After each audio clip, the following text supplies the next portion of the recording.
오늘 로마서 연구 33번째인데 말씀의 제목이 아주 확 와닿는 것 같아요.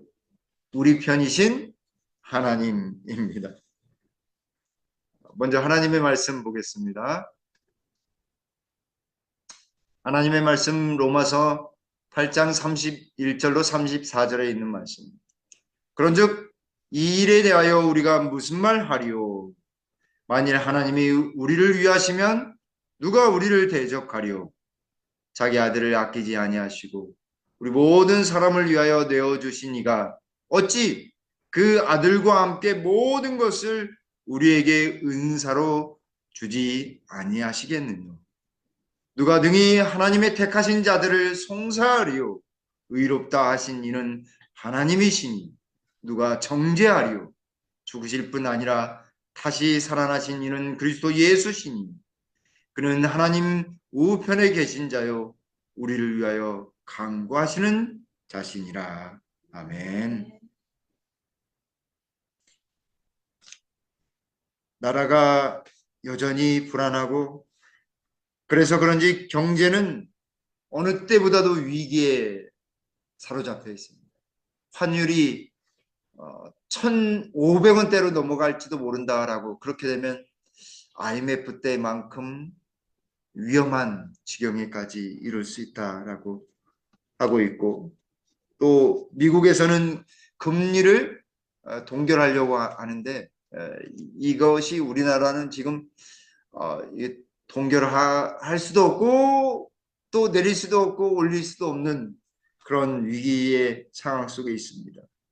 경제적, 정치적, 행정적, 문화적, 교육적 모든 위기에 처해 있는 우리 대한민국을 하나님만이 구하실 수 있다라고 하는 사실을 저희가 다시 한번 깊이 깨닫고, 우리 모두가 나라를 위해서 그리고 우리 가정과 개인을 위해서 깊이 회개하면서 우리가 더 하늘을 향해 나가야 되지 않을까, 그리고 성경 말씀으로 다시 돌아가야 되지 않을까 깊은 깨달음이 있습니다.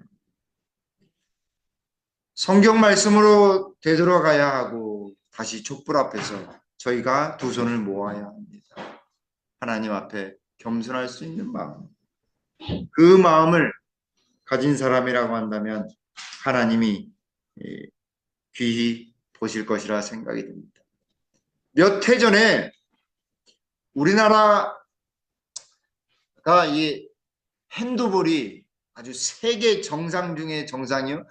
특별히 아시아에서는 맹주로 거의 뭐 아시안 게임 하면은 금메달을 땄습니다. 근데 몇 해 전에 어느 아시안 게임을 했는데 그때 편파 판정, 중동의 이 핸드볼 협회, 아시아 핸드볼 협회 회장이 이제 중동 분이 되시는 바람에 이상하게도 그 아시안 게임에 자꾸 밟지 않았는데 선을 밟고 슛을 쐈다고 해서 그 들어간 골이 무효가 되는 것입니다.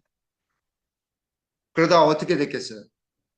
심판이 저쪽 편이니까 졌어요. 남자 대표팀도 졌고, 여자 대표팀은 그런 오심과 편파 판정에도 불구하고 예선전을 통과했어요. 금메달을 땄습니다. 남자들은 이 중간에 계속해서 편파 판정에도 불구하고 예선을 거쳐서 통과하고 또 올라갔는데 그 4강에서 자꾸 심판이 저쪽 편을 들면 어떻게 하겠어요? 마음이, 선수들 마음. 부담이 생기고 화가 나고 제 컨디션을 조절을 할 수 없는 것입니다.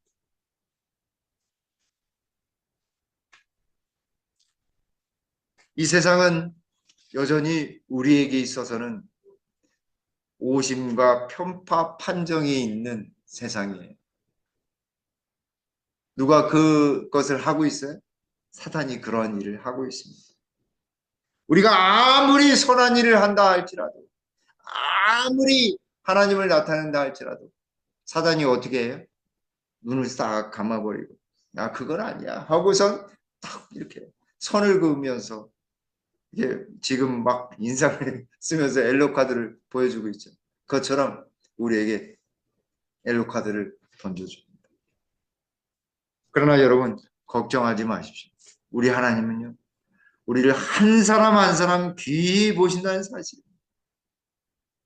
여기 시대의 소망에 있는 말씀 아주 어, 마음이 벅차게 되는 말씀입니다. 그리스도에게 자신을 바친 영혼은 그가 보시기에 온 세계보다도 더 귀중하다. 한 사람이 온 세계보다도 더 귀중하다라고 하는 것입니다. 한 사람을 구원하여 그의 왕국으로 인도하기 위해서라도 구주께서는 갈바리의 고통을 당하셨을 것이다. 가장 연약한 사람, 그 한 사람이 지구에 있는 순간이라도 그 한 사람밖에 없다 하더라도 예수님이 어떻게 갈바리 돌아가셨다라고 하는 것입니다. 예수께서는 당신께서 위하여 죽으신 사람은 단 하나도 결단코 버리지 않으실 것이다. 그의 추종자들이 그를 떠나기로 결정하지 않는 한 그는 그들을 꼭 잡으실 것이다. 세상 사람 다 나를 버린다 할지라도 누구만은 나의 손을 놓지 않으셔요? 예수님은 나를 놓지 않으셔요. 우리 김포교회가 연약해 보일지라도요. 우리 예수님은 우리 김포교회를 어때요? 꼭 붙잡으신단 말이에요. 아멘. 우리 자신도 어떻게 해요? 우리 자신도 붙잡아 주시고 우리 가정도 어떻게 해요? 꼭 붙잡아 주신다니까요. 걱정하지 마세요.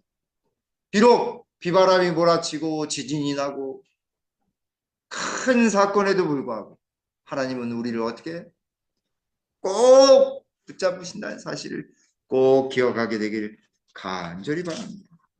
실망과 낙담에 빠져 방황하고 삶에 지쳐 예수님을 저기 멀리 계신 것처럼 느끼는 그 순간에도 하나님은 여전히 우리와 함께 하시고 우리 예수님은 결단코 우리를 버리신 적이 한 번도 없으시다라고 하는 사실입니다. 우리를 꼭 붙잡아 주셔요. 그분이 바로 우리 예수님을 꼭 기억하게 되길 간절히 바랍니다. 사도 바울은 이제 로마서 8장에서 성령의 장을 마치면서 우리에게 여러 가지 질문을 하게 되는데 첫 번째 질문이 로마서 8장 31절. 그런즉 이 일에 대하여 우리가 무슨 말 하리요? 만일 하나님이 우리를 위하시면 누가 우리를 대적하리요? 라고 이야기하는 것입니다. 지금껏 성령을 통해서 우리를 인도하시고 치열한 삶 속에서도 성령이 우리를 인도하셔서 하나님의 자녀가 되게 만들어 주시겠다라고 했어요. 그러므로 이 일에 대하여 더 이상 이야기할 것이 없다 이 말입니다. 그러니 만일 하나님의 우리를 위하시면 누가 우리를 대적하리요?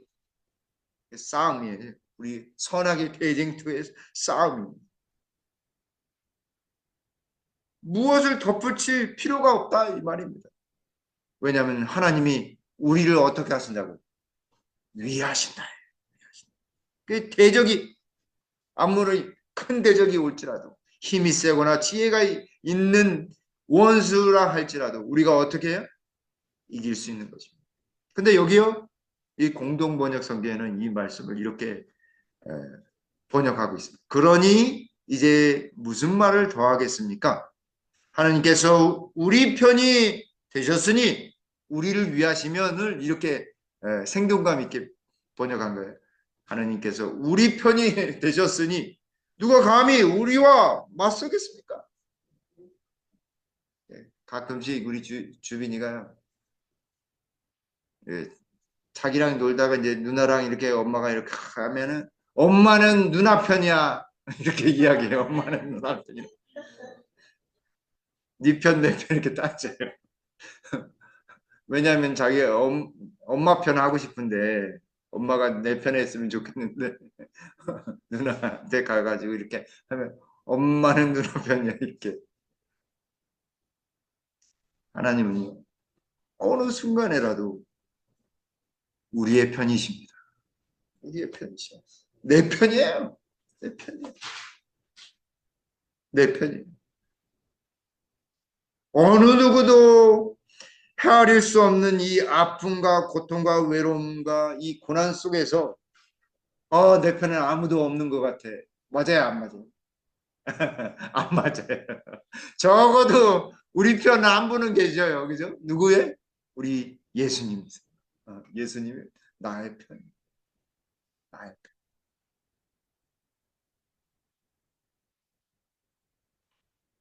여기 이 말씀을 어디에서 인용했냐면 여기 에스겔 29장 3절과 예레미야 50장 31절 여러 곳에서 이 말씀이 구약에 반복되고 있습니다. 여호와가 말하노라 내가 너를 대적하노라. 이게 누구한테 이야기하냐면 이스라엘을 괴롭힌 나라들한테. 아수르, 바벨론, 애굽, 두루와 시돈, 에돔 이런 나라들한테 하나님이 내가 너를 대적하노라 라고 이야기하시는 거예요. 이 말씀을 바울은 딱 가지고 와서 구약에 있는 말씀을 딱 가지고 와서 여호와 하나님을 대적할 사람이 누구냐? 예수님을 믿고 구원의 반열에 있는 사람은 누구 편이라고요? 하나님 편이라고. 하나님이 그의 편이라고 이야기하신 거예요. 지금껏 바울은 우리의 삶 속에서 성령이 도와주시겠다라고 이야기하셨는데 그걸 보니 우리의 삶 속에 우리를 위하시는 분이 누구시라고 하는 사실을 알려주는 거예요. 아, 예수님. 하나님이 우리의 편이시다라고 하는 사실을 너무나 확증적으로 이야기하는 거예요. 우리 주님이 우리를 먼저 하셨고 우리의 운명을 정하셨고 우리를 불러내셨고 의롭다 칭하시고 거룩한 삶으로 인도하여 주시고 영광스러운 재림의 장면까지 우리를 가게 하실 것인데 누가 우리를 대적할 수 있겠는가라고 대답할 수 없는 질문을 하고 있는 거죠. 왜냐하면 하나님이 우리 편이시기 때문에 언제나 우리 편이세요. 나의 편이세요. 우리 가정의 편이요. 우리 교회의 편이시고 언제나 우리 편이세요. 비록 내가 실수할지라도 비록 내가 넘어질지라도 하나님은 언제나 누구 편이에요? 내 편이에요. 우리를 위하시며 근데 여기 위하신다라고 하는 표현 속에 무엇이 담겨져 있는지 아세요? 우리를 도와주신다라고 하는 약속의 말씀이 담겨져 있습니다. 예? 위하신다, 도와주신다. 그 사실은 구원이에요.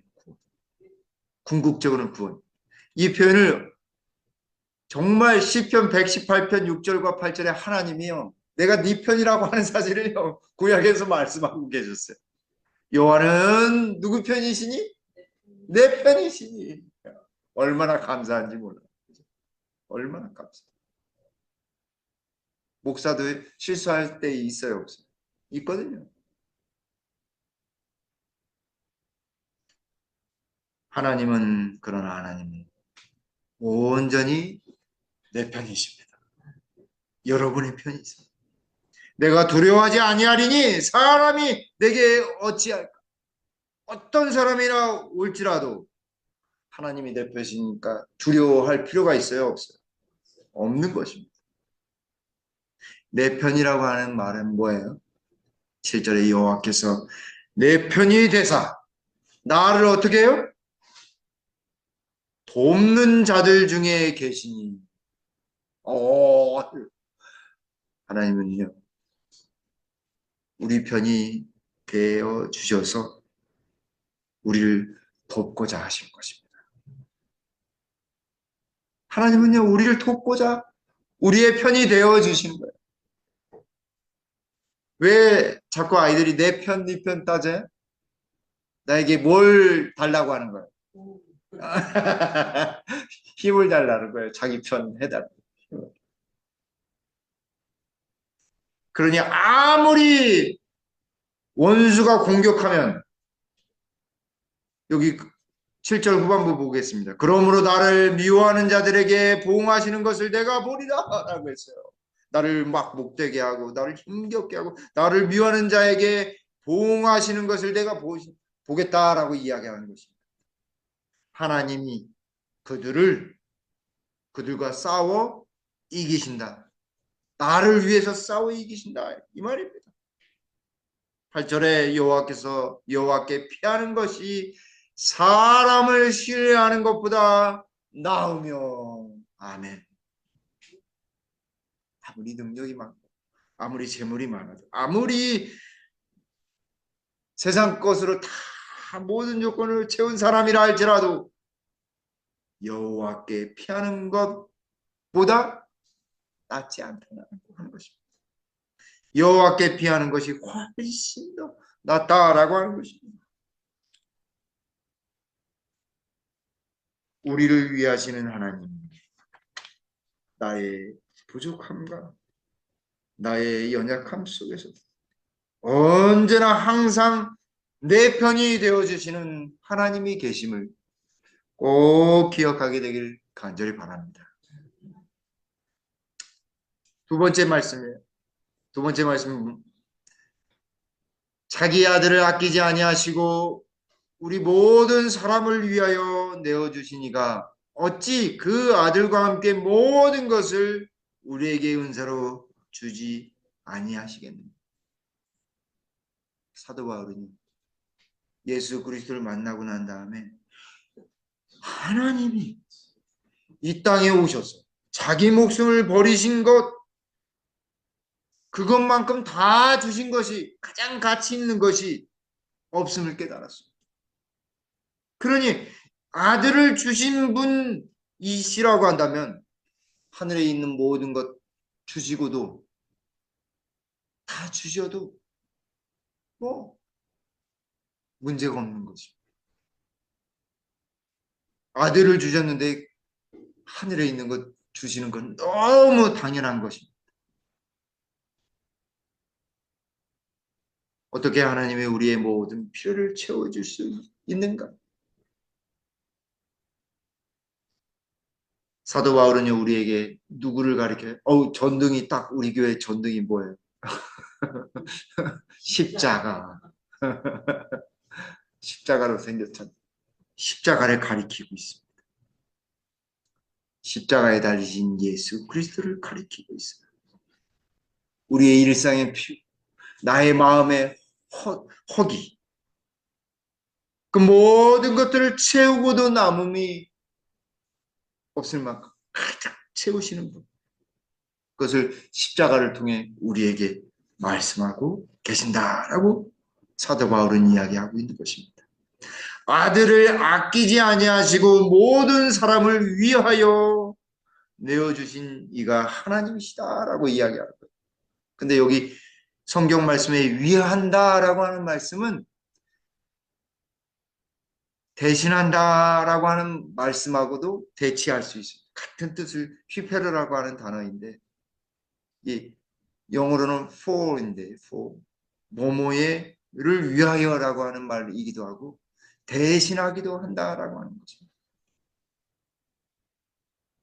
모든 사람을 위하여 모든 사람을 대신하여 내어주신 이가 하나님이시다.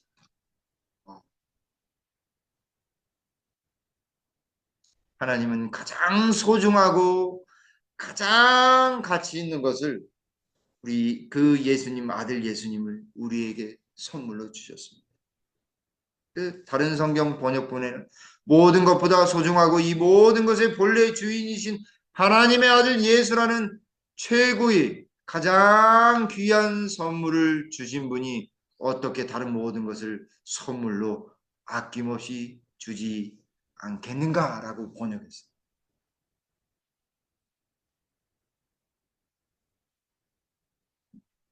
요거 책 제목 아시겠어요? 아낌없이 주는 나무.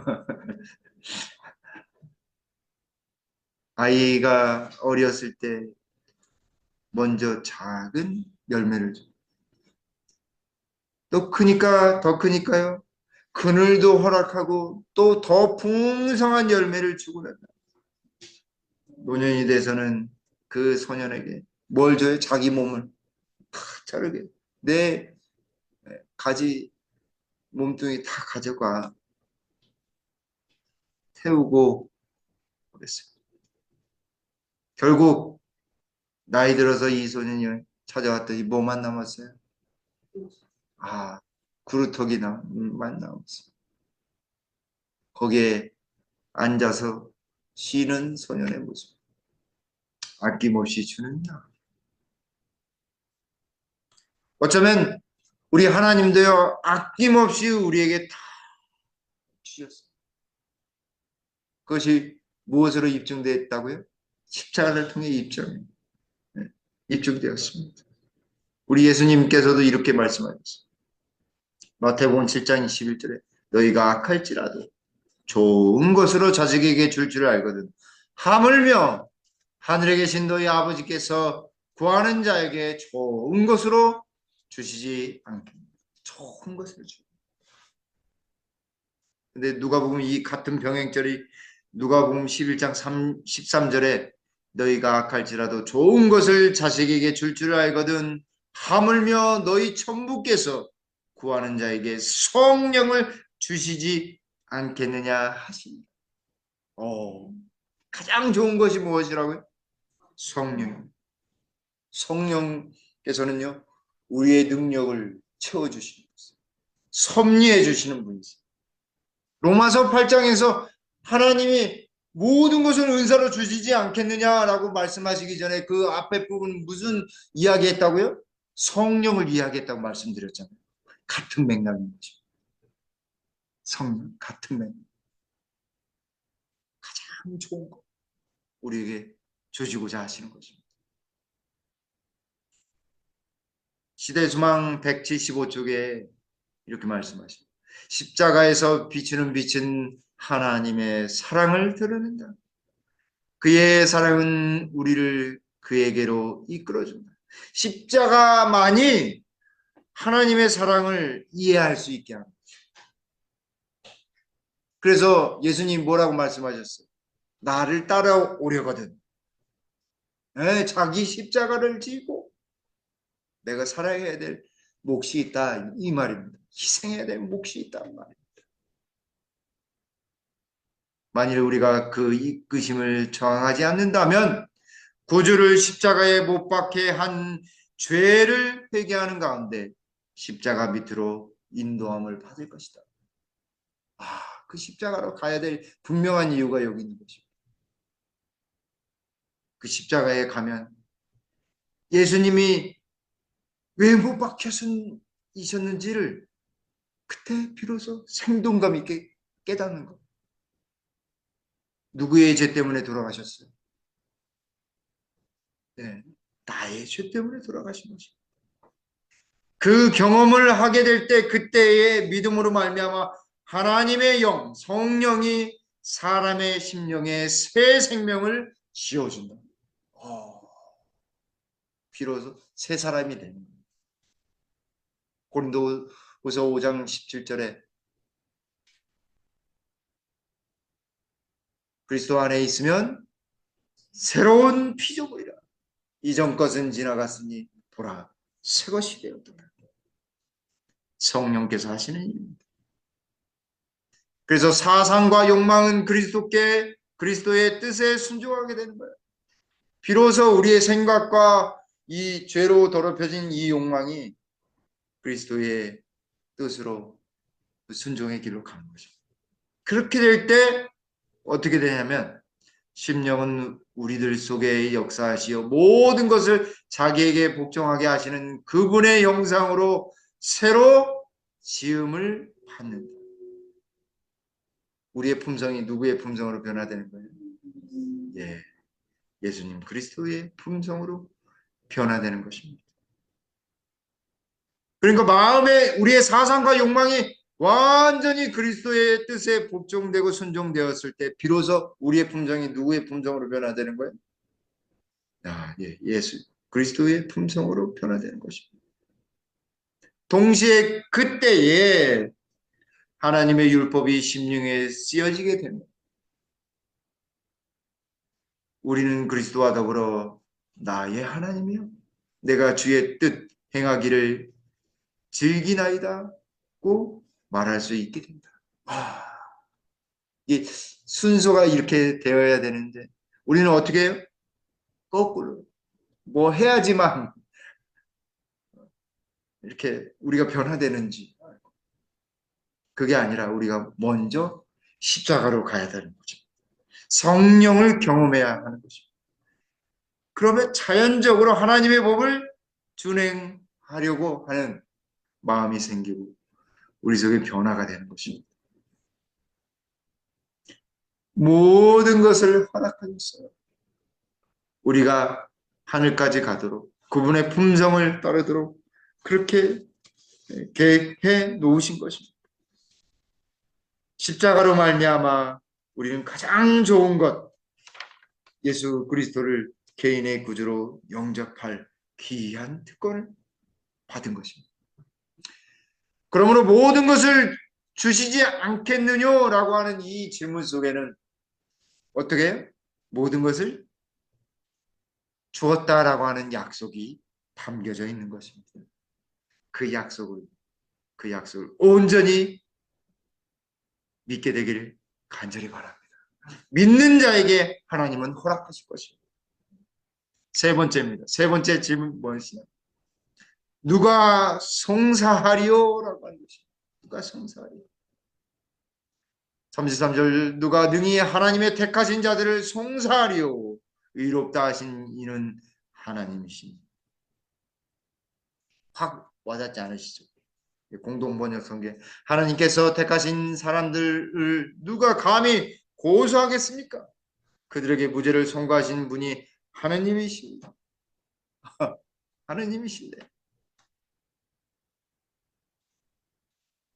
어디로 우리를 안내해요? 네, 하늘 법정으로 안내. 이 말씀은 어디를 생각나게 하냐면 조사심판을 생각나게. 하늘 성소에서 우리를 위해 중보하시는 그 예수 그리스도를 보게 하는 장면입니다. 지금껏 로마서 8장 1절로 30절까지 성령으로 하나 되면서 성령으로 인도하는 그 놀라운 과정을 통해서 이제는 어디를 바라보게 해요? 하늘 성소를 바라보게 하는 것입니다. 우리의 대적은 웬만한 대적이 아닙니다. 아주 강하고 끈질긴 사단이에요. 어느 때까지 노력하는지 아세요? 우리가 넘어지고 예수님 버릴 정도로 교회 저버릴 정도로 막 참소하고 비난하고 고난 주고 막 그럽니다. 정말 그렇습니다. 그때 우리의 변호사가 되시는 예수님, 우리의 재판장이 되신 그리스도가 우리를 위하여 죽으셨고 부활하셨으며 하나님 보좌 우편에 계셔서 우리를 위해 강구하고 중보하고 계신다는 사실을 꼭 기억하게 되길 간절히 바랍니다. 사단을 볼 것이 아니라 송사하고 고소하는 자를 볼 것이 아니라 누구를 보라고요? 예수 그리스도, 우리의 대제사장이신 예수 그리스도를 바라보라고 이야기합니다. 왜냐하면 우리를 의롭다고 의인이라고 칭하시는 분이 누구시라고요? 하나님이신데. 사도 바울은요, 자꾸 우리를 보지 맙시다. 우리 자신을 보지 맙시다. 어디를 보자고요? 하늘을 보자. 그래서 종교개혁자 루터는요, 자신을 볼 때 뭐라고 하냐면, 내 자신을 볼 때 내가 어떻게 구원을 받을지 모르겠다. 암담하다. 그렇게 훌륭한 사람들, 자신을 봐서는 가망성이 없다 이 이야기합니다. 근데 하늘에 계신 예수 그리스도를 보니까 어때요? 내가 어떻게 구원을 못 받을까 걱정이 안 돼요. 우리가 어디를 바라보면서 살아야 되겠습니까? 하늘을 바라보면서 살아야 하는 것입니다. 이 말씀은 사실 이사야 50장 8절과 9절에 있는 여호와의 종의 노래 속에 담겨져 있습니다.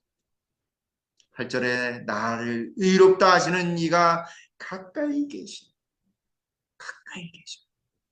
나와 다툴 자가 누구냐? 나와 함께 설지어다. 내 대적이 누구냐? 내게 가까이 나올지어다. 9절 주 여호와께서 나를 도우시리니 나를 정죄할 자 누구냐? 그들은 다 옷과 같이 헤어지며 좀에게 먹히리라. 이 말씀이 31절로 시작해가지고 지금껏 하신 말씀을 다 담고 있지 않습니까? 그죠? 하나님은 누구 편이시라고요? 내 편이시요. 여호와는 내 편이시니 나를 어떻게 해요? 도우시겠다라고 말씀하셨어요. 그죠? 나를 도우신다. 근데 여기 뭐 어떻게 해요? 나를 의롭다 하시는 이가 어떻게 계셔요? 저기 멀리 계시지 않고 가까이 계셔. 가까이. 근데 왜 가까이 계실까요? 9절에 나와 있어요. 9절 전반부에 여호와께서 나를 어떻게 해요? 도우시리. 나를 도와주기 위해 가까이 계셔요. 아무리 멀리 떨어져 있어도 부모님이나 자녀들 아무리 멀리 떨어져 있어도 그 물리적인 거리는 너무 멀지만 어때 마음의 거리는 항상 가까워. 근데 우리 하나님은요. 그 물리적인 거리가 멀다 할지라도 항상 우리와 함께 계셔요. 그분이 하나님이시기 때문에 무소 부재하시잖아요. 제가요 목회를 안 하려고 막 이쪽도 피하고 저쪽도 피하고 막 도망갔어요. 몇 번씩이나요? 3번씩이나 16년간을 도망갔어요. 도망다녔어요. 하나님 저 신학과 못 갔으니까 이제 포기하시죠. 근데 또 회개하게 하시고 또 졸업하고 나서 IMF 딱 터져서 하나님 저 신학 이제 공부 그만해야 되고 재무로 나가야 되겠습니다. 또 거기서 또 회심 경험하게 하시고 또 조금 괜찮아졌구나 이렇게 생각해 또 그만두고 다른 일을 또 하게 됐습니다. 하나님 포기하시죠. 저 이제 공부하러 갈 겁니다. 하나님 그래 너는 너대로 계획하라. 나는 나대로 계획해서 너 내가 부족하지만 쓰겠노라. 하나님이 우리와 가까이 계십니다. 하나님이 내 편이셔요. 가까이 하시니까 나를 어떻게 하셔요? 도우시는 분이세요. 하나님이 그렇게 가까이 계셔서 우리의 곁에 계시고 도와주시고 계시는데 우리는 여전히 땅망하고 실패하고 하나님 보지 못하고 있잖아요. 시대의 소망의 맨 처음 장의 제목이 무엇인지 아십니까? 네. 하나님이 우리와 함께 계시다. 이게 뭐예요? 임마누엘 하나님. 아인 여사가 시대의 소망을 쓸 때 대총의 많은 사람들의 아주 비난을 받고 어디로 가셨냐면 예, 호주로 가셨습니다. 호주로 가셨어요. 저 멀리로 외진대로 보냈어요. 대총에서. 근데 거기에서 하나님 예수 그리스도를 발견하시고 시대의 소망을 쓰셨어요. 그때 호주에 가지 않았다면 시대의 소망은 없었을 것입니다. 그러면 맨 처음 장 하나님이 우리와 함께 계시다. 임마누엘 하나님. 비록 이억만리 호주로 왔을지라도 여전히 하나님은 자기와 함께 계시다는 사실을 그 시대의 소망을 집필하시면서 깊이 깊이 깨달으셨어요. 하나님이 나를 도우시고 나와 함께 하시며 가까이 계신다는 사실을 깊이 깨달았어요. 사랑하는 성도 여러분, 하나님은 우리와 함께 하십니다. 우리와 가까이 하시고 나를 도와주시고 김포교회를 도와주시기 위해 늘 가까이 하신다는 사실을 꼭 기억하게 되길 간절히 바랍니다. 그러므로 우리가 해야 될 일은 무엇일까요? 먼저 그의 나라와 그의 의를 구하는 일입니다. 우리의 삶의 제 일은 무엇이냐면 하나님이어야 합니다. 예수 그리스도의 십자가의 의를 구하는 일입니다. 그분의 나라가 온전히 펼쳐지는 것, 그것이 우리가 먼저 구해야 될 일인데 자꾸 우리는 뭐예요? 그것보다는 내게 필요한 것, 내가 원하는 것, 그거를 먼저 구해요. 제가 오늘도 기도하면서 막 그러고 있더라고요. 하나님 용서해달라고, 말씀 준비하면서 용서해달라고 얼마나 하나님께 회개했는지. 사실 이 말씀은요, 무엇과 관련이 있냐면 성서와 관련이 있습니다. 성서. 예수님의 의는 무엇과 관련이 있어요? 십자가와 관련이 있습니다. 근데 그의 나라는 무엇과 관련이 있냐면 하나님의 보좌와 관련이 있어요. 하나님의 보좌, 왕권. 근데 하나님의 보좌는 구약에서 무엇으로 표현되어 있냐면 언약궤로 표현되어 있습니다. 하나님의 보좌는 언약궤 위에 씌운 자다라고 했습니다.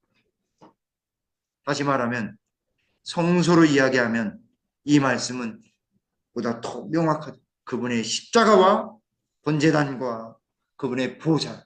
성소의 중심이 두 축이 아니겠습니까?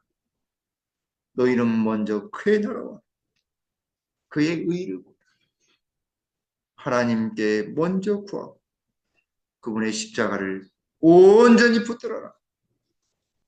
그래서 하나님 보좌 우편에 계신 누구를 바라봐야 돼요? 예수님. 그래서 뭐라고 이야기하냐면요. 여기 이렇게 이야기합니다. 네 번째 질문. 누가 정죄하리요? 죽으실 뿐 아니라 다시 살아나신 이는 그리스도 예수시니 그는 하나님 우편에 계신 자요. 우리를 위하여 강구하시는 자신이라. 굉장히 중요한 말씀입니다. 정죄는 누가 첫 번째로 해요? 사탄이 합니다. 두 번째는 우리의 자신이 죄책감이라고 합니다. 나도 모르는 나만의, 누구도 모르는 나만의 죄가 있습니다. 하나님과 나만의 죄. 자꾸 이렇게 움츠리게 돼요. 사단이 말하지 않고서는 모릅니다. 사단이. 그래서 하나님과 나만의 은밀한 죄는요. 하나님과 나만 이야기해야 돼. 마음속으로. 사단은 추측만 할 뿐. 너무나 많은 인류를 경험했기 때문에 그거 이게 딱 알아채기는 하지만 정확하게 몰라요. 바울은 이 정죄라고 하는 이 사실 속에 우리를 의롭게 하시는 예수님이 지금도 살아계셔서 우리를 위해 친히 강구하신다는 사실을 알려줍니다. 근데 어디에 계셔요? 하나님 우편. 하나님 더 정확한 보좌 우편입니다. 옛날에는 이 왕들이 어떤 의자였냐면 요런 긴 의자예요. 우리 교회에 있는 긴 의자. 왕 큰 보좌가 긴 의자입니다. 이거보다 좀 작겠죠. 우리 교회 사이즈보다 조금 작지만 긴 의자. 그래서 보좌 우편. 아버지 하나님, 아들 하나님, 성령 하나님 세 분이 다 보좌에 앉아 계실 거죠. 근데 그 보좌는 하나님 보좌 우편은요. 누구만 앉을 수 있냐면 예수님만 앉을 수 있어요. 왜냐하면 인간으로 오셔서 죽으신 다음에 부활하셔서 승천하신 분만이 앉을 수 있는 자리예요. 보좌 우편. 다시 말하면 이 스가랴에서 나오는 평화의 의논 때 아버지 하나님께 아들 하나님 예수님 몇 번 가셨어요? 3번 가셨잖아요. 3번. 제가 이들이 범죄를 이제 창조하기 전에 이들을 위해서 내가 가겠습니다. 인간이 돼서 다시 돌아오겠습니다. 어느 자리에 그게? 하나님 보좌 우편입니다. 근데 이 왕의 자리이긴 한데 그냥 왕의 자리가 아니라 대제사장으로서의 직분과 함께하는 왕의 직분이에요. 그래서 히브리서에는 그 직분을 무슨 반차를 쫓았다라고 했어요? 멜기세덱의 반차를 쫓았다고 했어요. 레위의 반차가 아니라 멜기세덱의 반차. 아브라함이 이 예루살렘의 왕인 살렘 왕인 왕이면서 하나님의 지극히 높으신 하나님의 제사장인 멜기세덱한테 11조를 바쳤습니다. 그 반차를 쫓아서 예수님도 왕이시면서 대제사장으로서 하나님 우편에 앉으셨다 이 말입니다. 그러니 예수님이 우편에 계신다는 말씀은 십자가를 경험하신 분이시다는 사실을 분명하게 우리에게 알려주고 계세요. 하나님은 예수님은 특별히 그냥 왕이신데 그냥 대제사장이 될 필요가 없어요. 그냥 거기에 계속 앉으셔도 뭐 무관합니다. 근데 예수님은 본인이 그냥 우리를 너무 사랑하셔서 인간이 되셔서 죽으시고 십자가에 달리셔서 죽으신 다음 부활 승천하셔서 우리를 죄를 속하시고 하나님 우편에 앉으신 것입니다. 시간이 많이 갔습니다.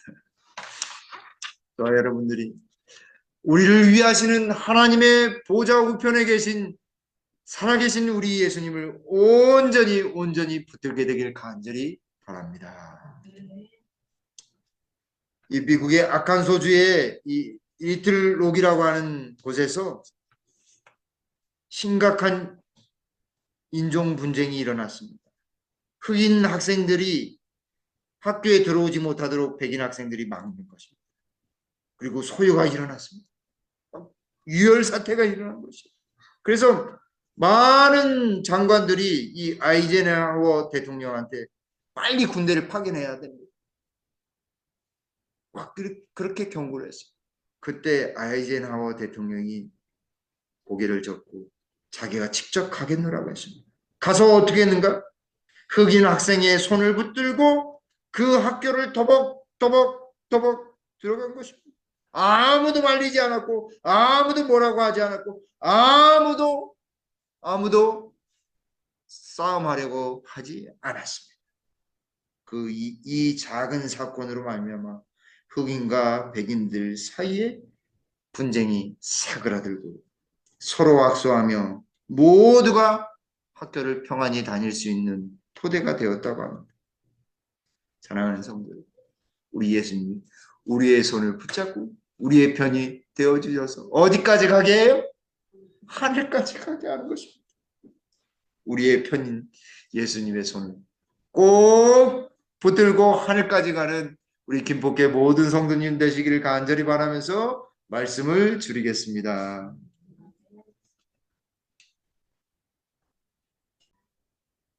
하나님, 우리의 편이 되어주셔서 주님 감사합니다. 나의 편이 되신 그 하나님, 나를 도와주기 위해 언제나 가까이 하시는 그 하나님, 너무나 감사합니다. 우리의 연약함과 나약함과 죄됨을 고백하오.